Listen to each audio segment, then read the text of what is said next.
a reminder that this meeting will be recorded. Recorded, yeah. So, Melita, will you start? Yeah. So welcome to the roundtable conducted as part of the ERASMUS SPLENDID project supporting foreign language learning for students with disabilities. This event, as already said, is being recorded and will also be published as a webinar, reaching out to the international audience and also as the faculty's podcast, aiming to inform the Slovenian public.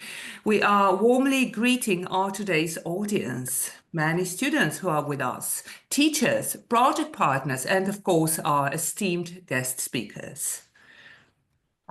This webinar is a part of the project SPLENDID, and it aims to empower language teachers to work with different groups of students with disabilities inside every classroom. That is our goal. Through the project, we are developing and testing different good practices for efficient teaching of teaching of foreign languages to students with disabilities. The project is led by the University of Macedonia, and it brings together 9 partners, schools, and universities. On the behalf of universities, there are the National and Kapodistrian University of Athens, Heidelberg University of Education, the John Paul's Catholic University of Lublin from Poland, and our University of Ljubljana from Slovenia. Right, and we have also been quite productive so far. So the project has yielded several outcomes. A course book on specific learning needs designed for foreign language teachers working with their diverse students, a collection of good practices, and a teacher training program, or basically several teacher training programs. Currently, teachers in Slovenia and across Europe are testing these good practices in their classrooms to assess their effectiveness. Additionally, a digital game and a teacher handbook are being developed. An essential aspect of the project is also its dissemination, and this is one of the key objectives of today's roundtable discussion. We are very happy to host 3 experts in our roundtable. They are experts on language and special needs education. Our discussion will begin first with a short overview of different perspectives on special educational needs as currently applied across European countries, with, of course, particular focus on dyslexia. Right, and then we will examine the specific challenges of language learning for individuals with dyslexia and explore best practices and effective strategies to support them. And finally, we will conclude with a forward-looking discussion on the future of inclusive language education, highlighting key challenges that lay ahead. Right. Melita and Mojca will be your hosts today. My colleague Mojca is a psychologist and she focuses on different interventions for students with specific learning difficulties. And Melita is a teacher of English language, focusing on English in education. Right, and now it's time we focus on our guest speakers. So let us begin with their introductions. So Dr. Judith Kormos is a Hungarian linguist. She's a professor at the Department of Linguistics in English language at Lancaster University, United Kingdom. It was long, healthy, and shiny, and I hope that Can you please turn on? Okay, Thank you. yeah. She is also renowned for her work on motivation in second language learning and self-regulation in second language writing. Her current interest is in dyslexia in second language learning. She has participated in several renowned projects. Among them, she was also one of the coordinators of the Erasmus Plus project, DISTEFL, Dyslexia for Teachers of English Foreign Language. Dr. Judith Kormos is a winner of several prestigious European awards. Dr. Judith Kormos, welcome. my first question. So what inspired you to start researching the field of teaching a foreign language to children with dyslexia? Thank you very much for this kind introduction, and it's an honor to be here and talking to your project. Actually, I was inspired by one of my master's students about 20 years ago. So maybe some students like you in the audience who came up to me while I was working in Hungary, and she was already trained as a special education teacher, or how we would say nowadays, an inclusive teacher. And she was herself dyslexic. And she asked me, well, you're teaching psycholinguistics for second language learning. You must know something about dyslexia. And I had to admit at the time, 20 years ago, I didn't know too much about dyslexia. And I admitted it to her, and she said, yeah, I want to write my MA dissertation on this topic. And I said, yes, that's great. So let me learn about this with you, and then we started researching how dyslexia can affect the learning of second languages. There was very little research available, particularly in European foreign language contexts on this topic. And she was also very enthusiastic as a teacher educator, and that's how it all started back in Hungary 20 years ago. And then kind of my circle of collaboration expanded. I worked with Polish colleagues and Carmen in Slovenia and so on. So that's how it started, and then grew even to a massive open online learning course that has had so far 80,000 participants from almost every country in the world. Right, that's impressive. Thank you. Yeah, Moitza, I think it's your turn. Yes, very inspiring. And I would like to present our next guest. Our next guest is Dr. Carmen Pijorn.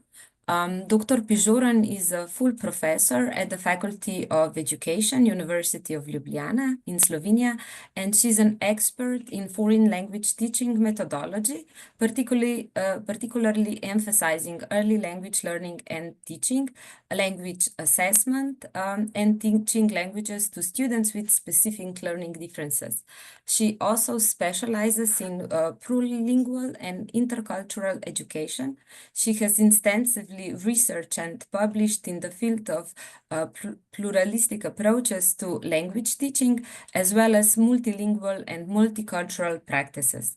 As a leading expert, she has contributed to the preparation of the Slovenian language strategy and served as the Slovenian coordinator for the international project Linguistically Sensitive Teaching in All Classrooms. Additionally, she collaborates with the European Center for Modern Languages. As of this October, she is also the Dean of the Faculty of Education of University of Ljubljana. And we are very happy to have her with us. So, Dr. Carmen Pijorn, the question for you. You have always been very active in designing the language policy in Slovenian, but also within European educational setting. You're an avid advocate for early language teaching and the provision of inclusive setting. Why do you find these topics to be so important? Good morning, and thank you very much for the invitation and the kind words. Well, early language learning is important because it provides children with cognitive, social, and academic benefits that can have long-term positive effects. So there are many reasons, key reasons why it really matters. Let's say learning a new language at an early stage strengthens brain functions such as memory, problem solving, and critical thinking. Young children's brains are more adaptable, making it easier to grasp multiple languages. Then studies also show that children learning a second language perform better in math, reading, and problem-solving subjects. So early language learning enhances their ability to focus and switch between the tasks. Another reason why it's good to start early is that younger learners have a natural ability to imitate sounds and develop a more native-like accent compared to those who start learning a language later in life. So the vocal cords of young children are more flexible. They can more easily pronounce different words and syllables, and they can easily reproduce new sounds that, of course, different from those in their mother tongue. So at an early age, children also have fewer fears and inhibitions about the unknown. Learning a new language also exposes children to different cultures, helping them develop empathy, open-mindedness, and better communication skills. And of course, being multilingual open doors to better career prospects, travel opportunities, and ability to connect with people from diverse backgrounds. It also supports overall language development. So in summary, early language learning, especially when compared with language learning later in life, is better in the long run. However, early language learning should be engaging, interactive, immersive, to help children acquire, a new language in a way that is close to natural language learning. And the best methods and approaches focus on making learning fun and meaningful, using strategies that align with young learners' cognitive and developmental needs. And therefore, language learning should include games, songs, storytelling, role-playing, and so on. So it is also important that children are surrounded with a target language throughout daily conversations or by videos and music. So using activities which are close to real-life situations helps children understand the context. Teachers should combine the target language with physical movement, which helps reinforce vocabulary and comprehension, and also retain words and phrases through kinesthetic engagement. Multisensory learning is crucial for students with specific learning difficulties. So it is for early, and it is also for the early language learners. So using pictures, flashcards, videos, and real objects strengthens word associations. Multisensory experiences help reinforce learning, and next, repeating words and phrases in different contexts helps reinforce memory and understanding. Furthermore, reading books with illustrations supports comprehension and vocabulary expansion. Asking questions about the story encourages interaction and speaking practice. The other thing is, what is also important is that teachers should also encourage communication, no matter how many mistakes occur. Letting children express themselves freely without fear of mistakes builds self-confidence, and this is crucial for early language learning because it directly affects a child's willingness to communicate, take risks, and persist in learning a new language.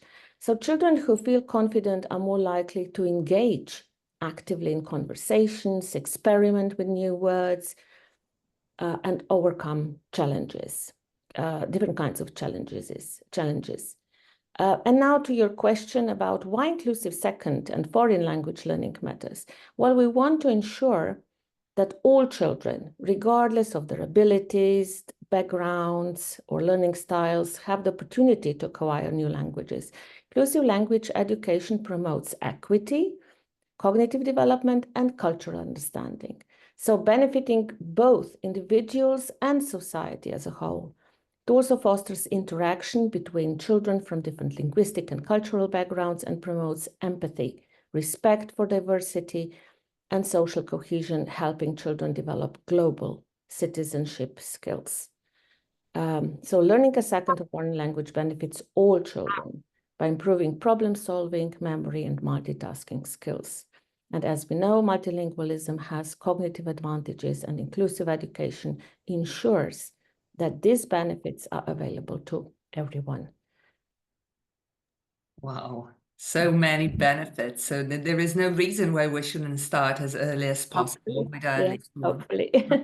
Yeah, good. Last but not least, a warm welcome to Dr. Milena Košak-Babuder. Dr. Košak-Babuder is an associate professor of special and rehabilitation education at the Faculty of Education, University of Ljubljana, Slovenia.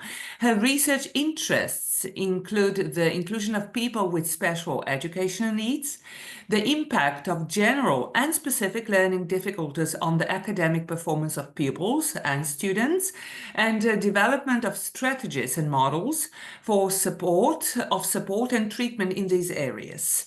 And in particular, the impact of dyslexia on other specific learning difficulties on learning English as a foreign language.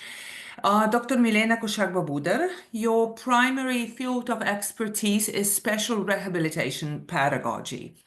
Are the approaches to learning and supporting students with dyslexia who are learning English as a foreign language different from those used in other school subjects?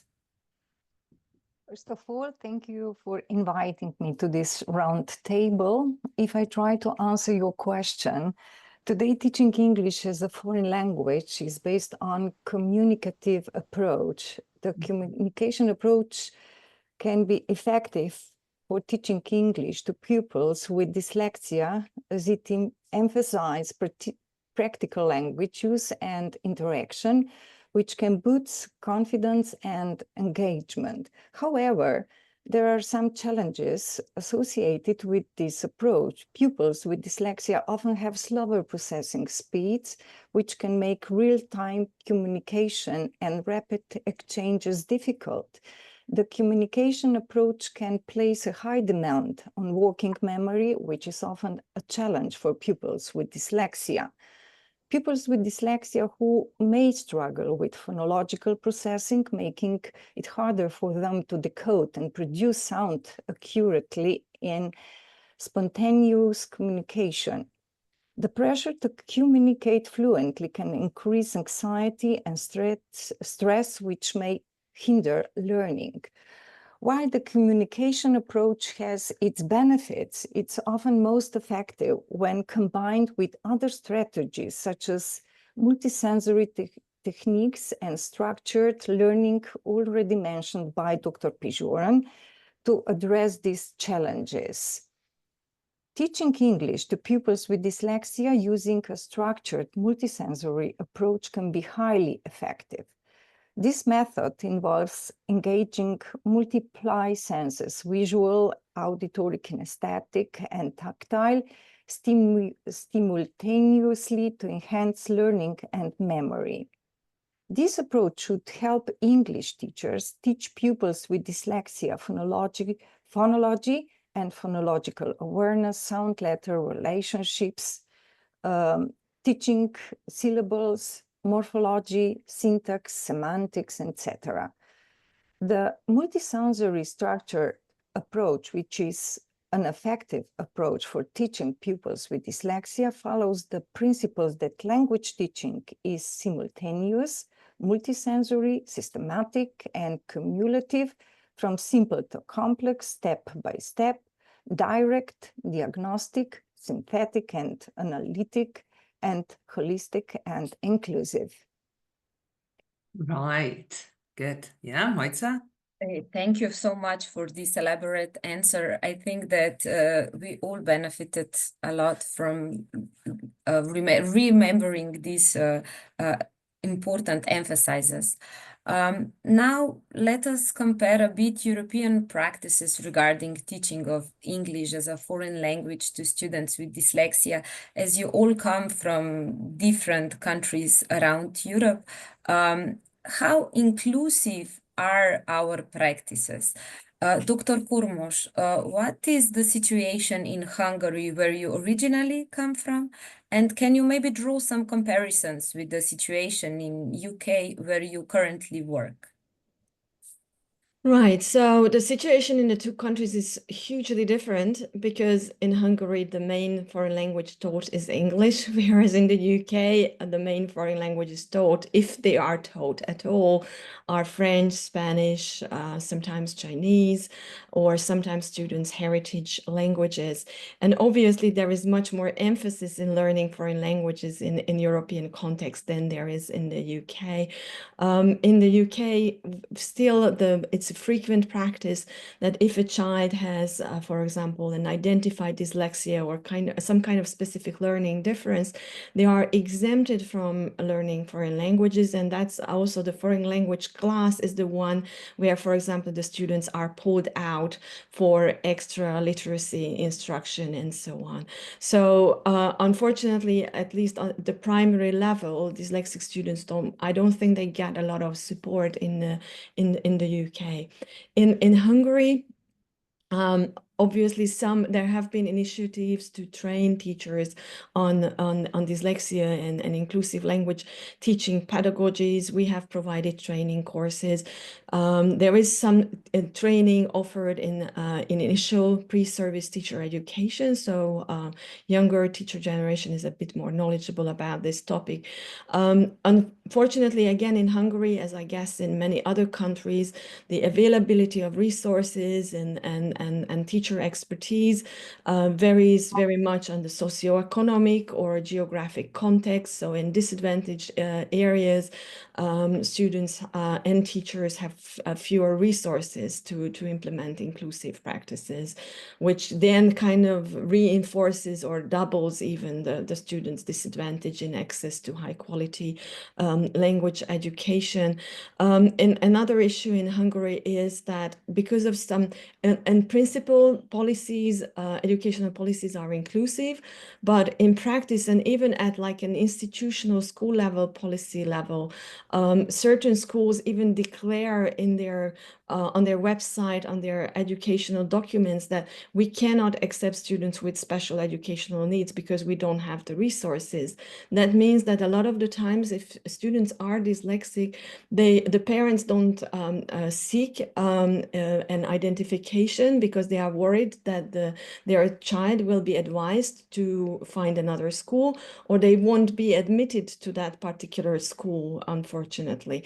So a lot of the times, language teachers have to face unidentified students or students who have been identified, but the identification hasn't been disclosed. So that's a difficult situation to work in, especially with the case of Hungarian, which is transparent in orthography. So you might have a dyslexic child who doesn't struggle too much with Hungarian literacy, but then their difficulties appear when they're acquiring another language.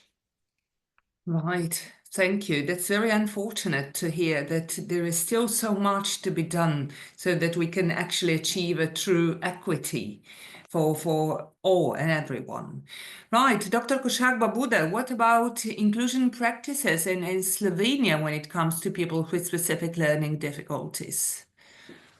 Okay, around the world, 2 models of support have been established for the timely and effective support and inclusion of pupils with specific learning difficulties. Those are RTI, Response to Intervention model, and MTSS, Multi-tiered System of Support. The RTI model, which is also widespread in European countries, is implemented in Slovenia in the form of a 5-step model. With the 5-step model, we are also introducing an inclusive school for teaching pupils with dyslexia and other specific learning difficulties. This 5-step model of help and support enables us to identify and diagnose deficit in pupils at risk of dyslexia as early as possible, to identify their areas of strengths and special needs, and to provide them with effective learning help and support in collaboration with professionals, parents, and the pupils themselves. Specific learning difficulties such as dyslexia, dyscalculia, dysgraphia vary in intensity from mild, moderate, and severe, and we organize good teaching practice and different forms of support for them, which from level 1 to level 5 are increasingly intensive and specific to the needs of the individual pupil. If a pupil's deficits persist despite the appropriate forms of support in the first 3 levels, he receives a statement and thus the status of pupil with special needs, which brings him additional hours of professional support from the relevant specialist. Of course, appropriate and timely identification and diagnostic assessment, well-organized teaching, and various forms of support for pupils with specific learning difficulties require increasingly specific skills on the part of school professionals. In practice, the model is difficult to implement as it requires teachers and other professionals to have the appropriate skills and also positive attitudes toward the inclusion of people with specific learning difficulties. And there we have some difficulties. Right, so still much to be done in the area of skills and attitudes. Right. Thank you for bringing in this broader view before we dive into teaching foreign language, which is actually our next question. Dr. Pinjorn, are we truly inclusive then when it comes to teaching foreign language? What do you think still needs to be done in the future to ensure this or achieve this true equity? Oh, there are many things that still has to be done, especially foreign language teachers should get enough knowledge and enough skills in understanding. So what dyslexia, dyspraxia, but especially dyslexia is. They should also develop the appropriate methodology. They should understand that dyslexia presents challenges in foreign languages learning too, you know, so that you understand that students have phonological processing difficulties, especially with new sounds. So how to manipulate, how to distinguish them. So for example, two new sounds for all Slovene learners are the and the, so one voiceless, one voiced, or that, or so how to recognize, you know, patterns. Then there are reading and spelling challenges, you know, for, as Judith mentioned, the most difficult, so for Slovene learners, is the spelling of English words. English is a deep language, while Slovenian is a transparent language, meaning that sounds and letters mostly agree. But let's say in English, the letter A can be pronounced in many different ways, as about, father, you know, cat. So there are really no rules. And then we should also understand that there are these working memory limitations, you know. So what I mean is there are many things that teachers and the whole society should be aware of, how these learners learn. Right, thank you. Right. So our next topic will now center on specifics of teaching foreign languages to pupils with dyslexia. Dr. Kosak-Babuder, what difficulties do pupils with dyslexia face in their mother tongue language subjects or subject? Pupils with dyslexia face difficulties in language expression already in preschool, which affect their ability to communicate effectively. Phonological awareness problems hinder them from recognizing and manipulating the sounds in words, making it difficult to pronounce and understand words correctly. They have limited vocabulary due to difficulties in learning new words and remembering them. They often express themselves in unclear, incomprehensible sentences as a result of poorer acquisition and understanding of syntax and grammar. Already in the preschool years, we observe that they have difficulties in pronouncing words correctly, which can affect the clarity of their speech. Memorization and correct use of language rules and words are affected by poor working and short-term memory. These persistent difficulties and negative experiences result in very low confidence in expressing themselves linguistically. This is compounded by difficulties with literacy itself. The challenges that arise affect their ability to read and write. They have difficulty recognizing and decoding words, which means they find it difficult to connect letters to their sounds. And even if they manage to read the words, they often have difficulty understanding the text they read. This may be due to slower reading speed and difficulties in processing information. As well as reading, they also have difficulty with writing, which is certainly the most complex skill ever devised by human beings, as it involves several processes such as spelling, grammar, and organization of thoughts.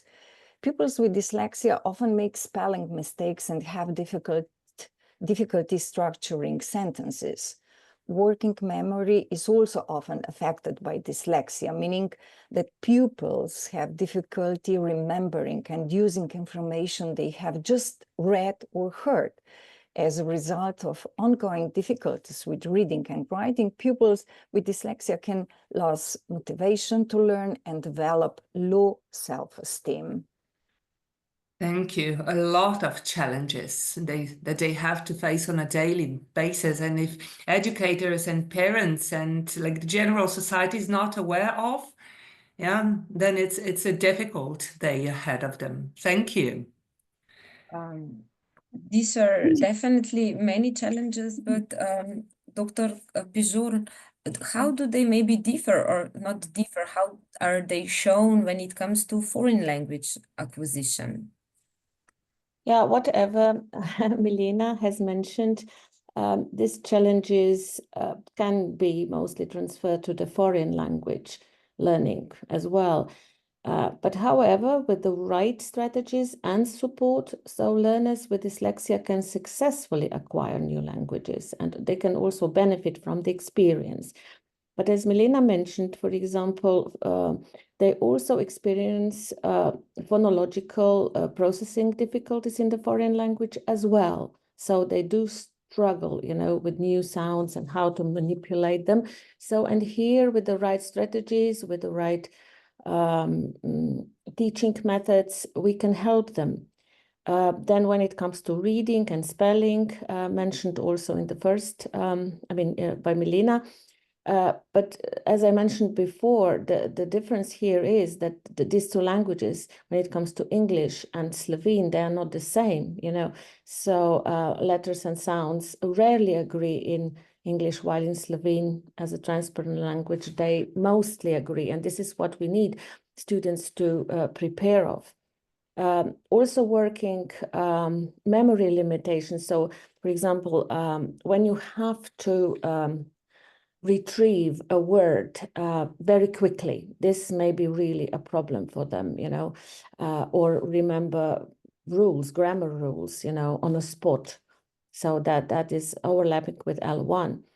And of course, anxiety and low confidence. We actually do talk about language anxiety, or actually foreign language anxiety, when students may develop a kind of a fear of making mistakes, and this can profoundly influence on their motivation for learning new languages.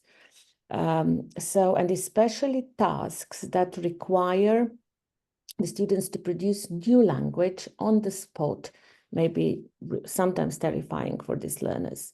So we need to have the right methodology, the right teaching methods.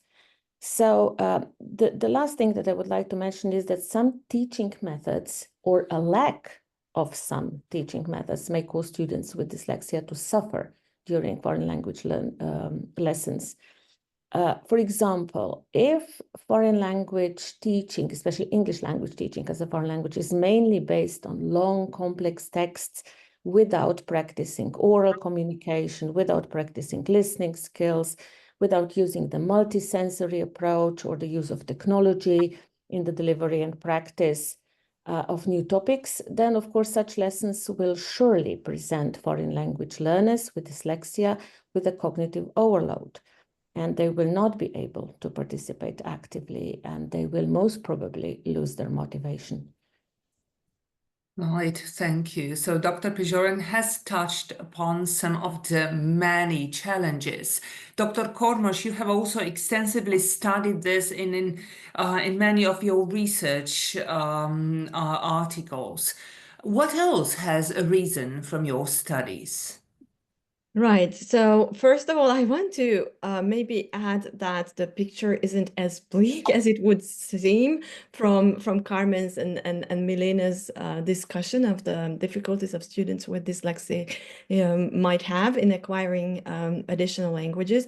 And for example, one study that we conducted in Slovenia together with Carmen and Milena has actually shown that dyslexic students do not always experience challenges in reading or in listening and can perform at the level of their peers, or even some dyslexic students, at least in early stages of language learning, performed in the high achiever category in reading and listening as well. It also needs to be noted that when we assess their comprehension skills multimodally, so with the bimodal listening and reading, the dyslexic students only slightly lagged behind their non-dyslexic peers. So there is already ways in which we can design our teaching or assessment that these difficulties don't manifest themselves so strongly. And we know of very successful dyslexic language learners, and they are creative in their writing and so on. So I think it's important to highlight some of these strengths as well. What I would like to stress, which often gets kind of neglected and that has been shown consistently in quite a few of our recent studies, is difficulties with listening comprehension. There is a big misconception about dyslexic students having only reading difficulties or the kind of difficulties that Milena and Carmen have described, or spelling challenges. Dyslexic students often find it difficult to concentrate for a long time, as Milena has said, and therefore listening comprehension can be quite challenging, particularly if they have to take notes while they are listening in certain assessment tasks. They have poorer working memory. There's a lot of information presented. It's supposed to assess their listening comprehension skills, but effectively it becomes a memory test for them because they are not very effective. Also dividing their attention, writing, especially if dyslexia is co-occurring with dysgraphia or dyspraxia, or even dyscalculia, that makes, for example, remembering numbers difficult, which is something that we often assess, like how many times was something mentioned or when was something built. So I would like to add this to the list, but otherwise I think Professor Pijon and Koshak Babudar have discussed these challenges quite extensively. Right, thank you for adding this and for giving us this whole rounded picture of the situation. Right, so thank you. And now it's time for our third round of questions. So our third round will be dedicated to best practices and strategies for language learning for students with dyslexia. So on this question, how to effectively support them. So Dr. Pijon, what are the main strategies you want your student teachers to acquire when working with students with dyslexia in classrooms? Thank you, Moisa, for the question. Well, the first strategy of the future English language teachers to young learners, which I can also name classroom management skill, is to be able to design and maintain a supportive foreign language environment and a safe and encouraging classroom atmosphere. So this means that no student is afraid of speaking up, asking questions, or experimenting with words and sentences. In other words, a classroom atmosphere full of respect for all, the learners and the teachers on one hand, and on the other, a physical environment which is attractive and motivating for the learners. For example, walls with posters, including pictures and words, a reading corner with foreign language books and listening materials, so children can read stories while at the same time they can listen to the recording of the book. So a classroom with appropriate technological tools, which learners can use at any moment when they feel they need them. The second strategy refers to teachers' competence in being able to select an appropriate teaching method or approach. So classroom lessons include several events and happenings. Everybody knows this, being a teacher. So not every delivery or activity requires the same method. So for example, repetition is necessary, but not using the same task or activity over and over again. Or how can my students revise the vocabulary of animals they have just learned in an interesting and challenging way? How do we make revision tasks cognitively challenging, but not overloading? Therefore, I wish our student teachers had developed critical thinking skills, an urge for more innovation, empathy for all learners. I would like them to ask questions themselves, such as, how can I ensure that most of the lessons are supported by the multisensory approach, which is good for all students, but especially helpful to learners with dyslexia. And I would like them to constantly looking for answers. The final strategy, would be for our students, teachers to become real and virtual mobile learners with intercultural and plurilingual competencies. So the international experience that one can only get when collaborating with other teachers from different language and cultural backgrounds is invaluable, but essential for a teacher who wants to prepare his or her learners for today's world. Thank you. Right. So there is much need for knowledgeable, competent teachers in our classrooms if we want to ensure that working with students with dyslexia will progress in the way as desired. Right. Dr. Kormos, in one of your interviews, you highlighted this thought. So what is good for some students is good for everyone else. And this is also the main idea behind the universal design of learning. So that's a model that's gaining traction among European educators. However, it seems that many teachers struggle transferring this into their everyday practices. What advice, what suggestions would you give to them to be more successful? Thank you so much for this really important question. First of all, just to clarify what universal design stands for very briefly, it's about giving choices and more autonomy to students, how they access information while they are learning, and also how they express what they have learned or how they practice what they are learning. So these are the two first components, and it's all about autonomy and giving choices to the students. And the third one is we should use different ways of engaging students, arousing their interest, maintaining their motivation, and helping them with regulating their learning.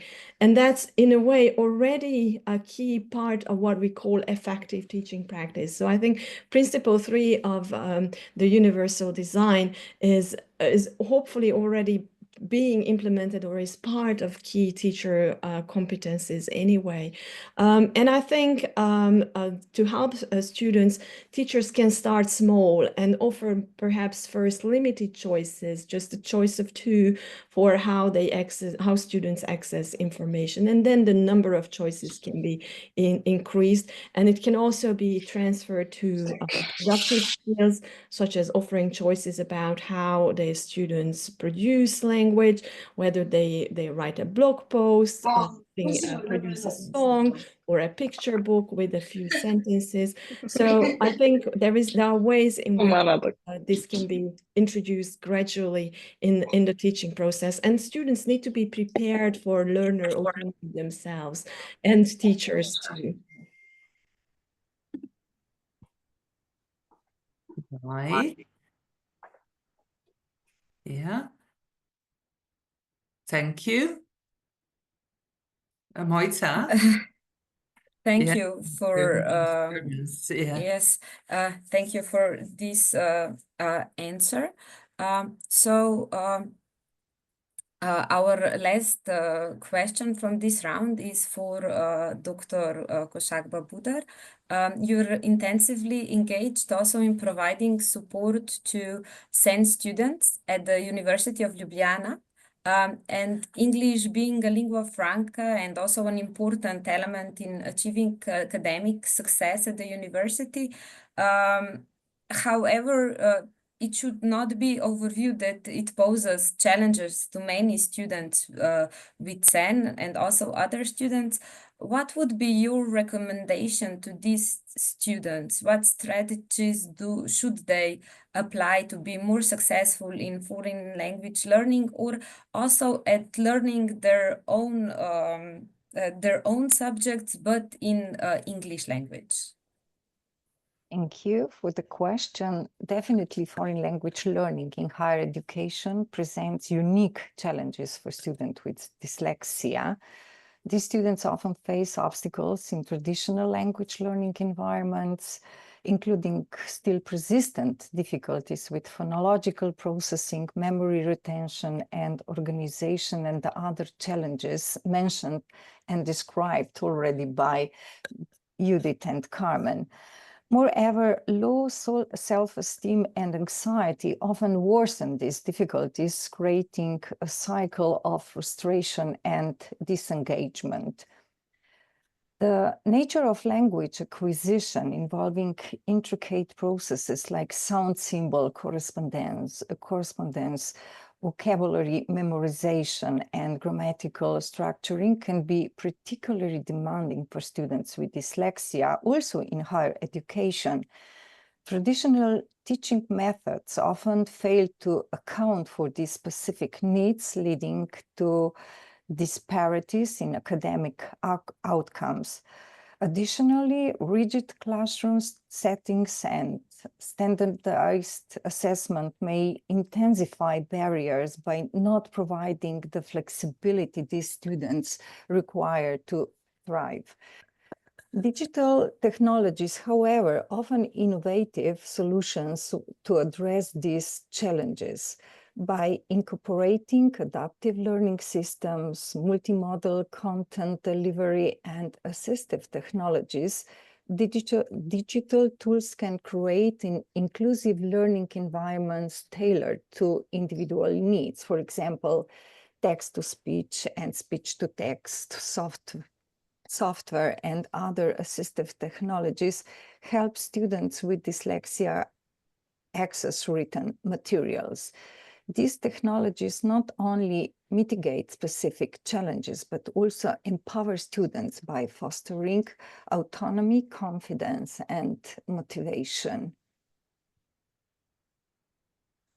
Right.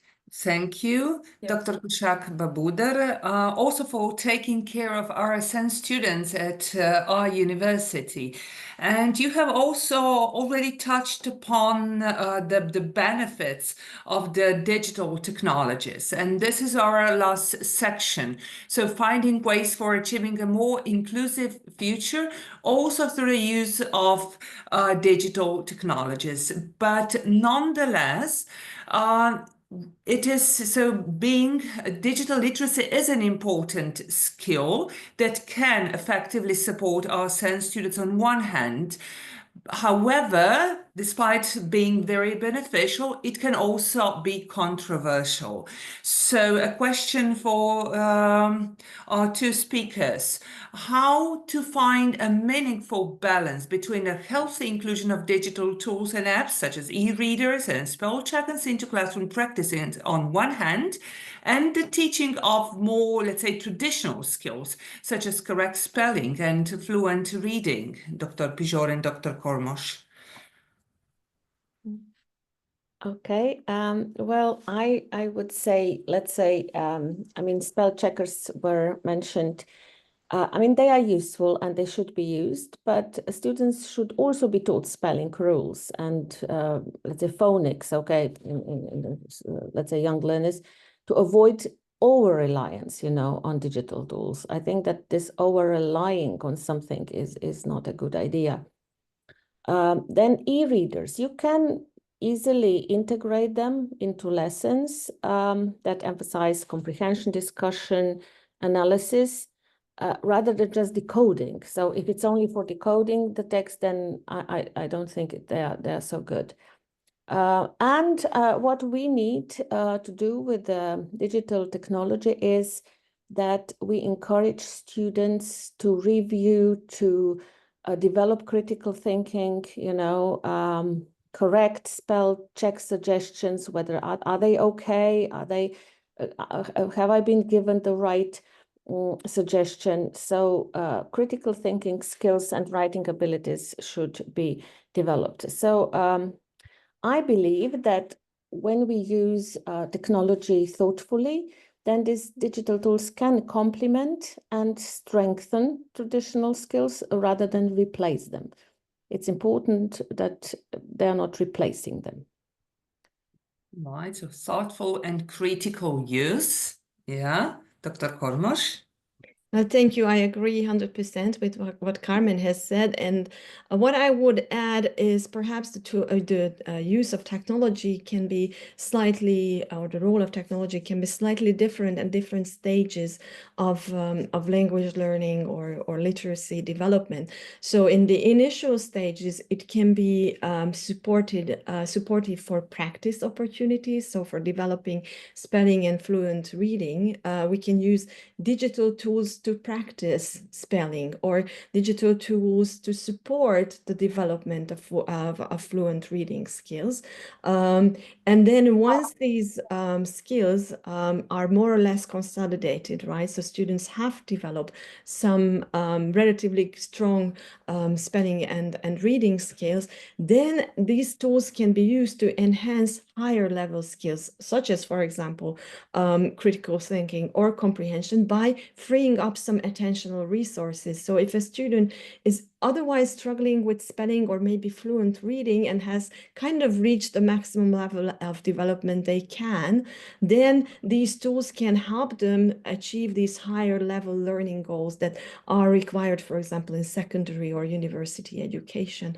And also, I think it's important to see at higher secondary university levels that reading and writing is a process. And when we read and write outside the classroom context, if we want to kind of replicate the authenticity of this reading and writing process, then these digital tools are kind of undeniably part of our experiences and of the process. So they should be used in this sense. But yes, they should be complementary, supportive, rather than replacing some of these traditional skills that are still really important foundations for literacy development.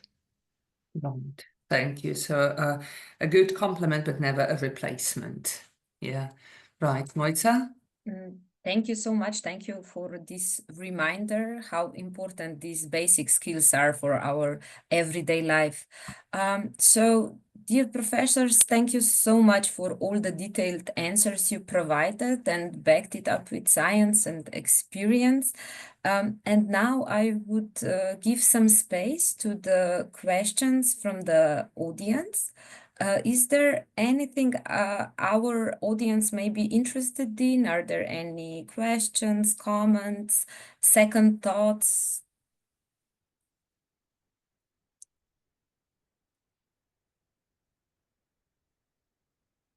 If there are no questions, maybe you professors would like to emphasize one particular aspect that we haven't delved much into or we have forgotten to address. Is there anything else that would be worthwhile mentioning here?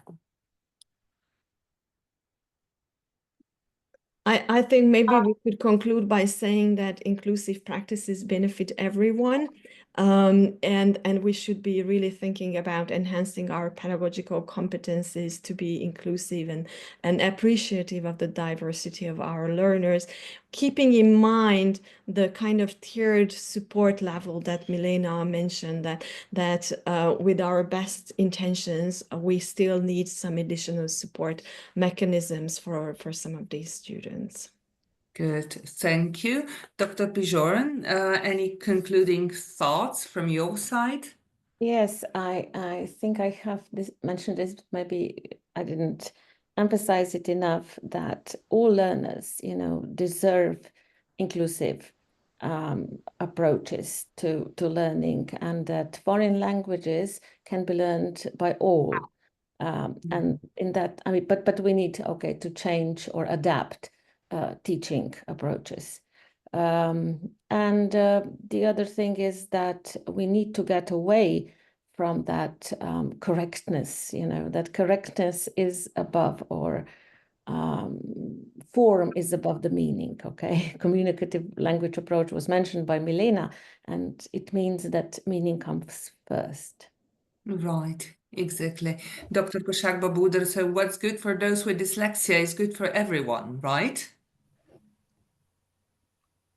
Yes, exactly. This is the last sentence I want to say, because it's true.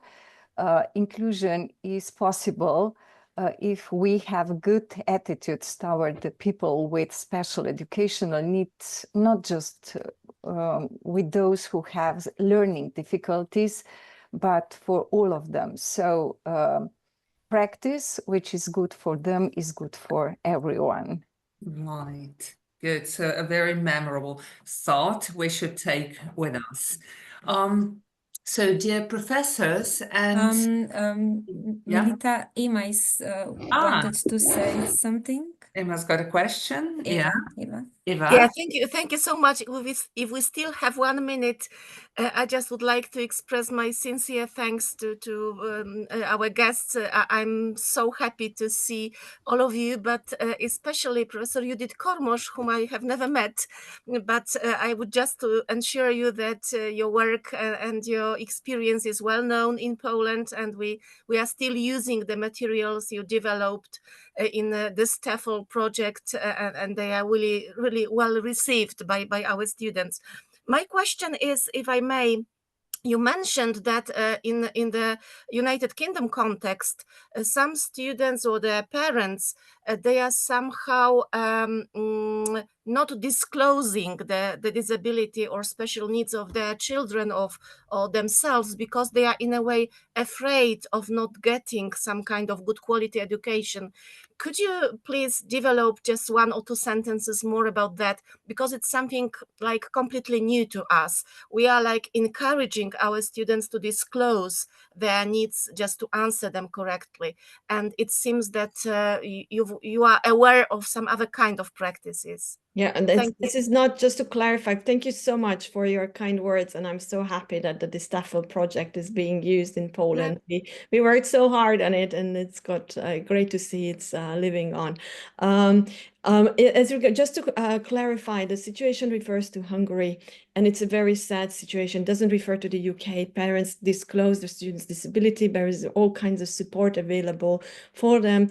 In Hungary, because there is very little, there are very few consequences of disclosure, and the consequences can be sometimes negative. The parents are afraid, and I think that's something to work on at the legislative level, and providing schools with resources, and making sure that policies that are inclusive on paper actually align with institutional level policies and resources, and that's huge work to be done. Unfortunately, often kind of outside our influences as academics, and I'm not sure that this situation applies to a lot of European countries. There were countries, for example, in some other parts of the world where the situation used to be similar, but there is growing awareness, and I'm really hoping that this is going to be less and less frequent in a number of contexts. But it's important to be aware that there are situations when this happens. Yeah. Thank you so much. Thank you. Anything else? Thank you, Eva, for your question. We are very grateful to have all our participants from all over Europe. Very grateful to our partners from Greece, from Poland, who joined in on our talk. So thank you very much. Thank you. And that would be all from our side. Thank you for the time you took to be part of this event. Thank you for sharing your valuable expertise with us, and goodbye, right? And see you on our next Splendid webinar. Right. Okay. Thank you for the invitation. Bye-bye. Bye. Bye-bye.